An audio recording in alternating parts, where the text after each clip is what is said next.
Allora andiamo a vedere i finalisti junior della farfalla: Martino Lucatello, Alberto Bressanello, Alessandro Franceschin, Francesco Pellizzari, Roberto Ciotola e Riccardo Camerano. Sesto tempo per la finale, 59 e 95.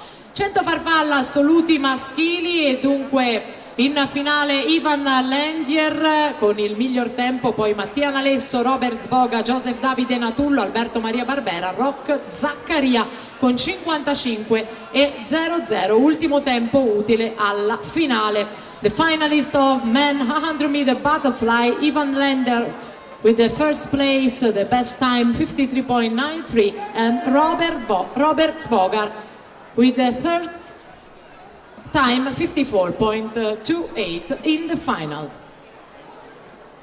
E siamo ancora con la categoria ragazze. Intanto invito, se possibile, Mirko Di Tora alla postazione microfonica. Grazie.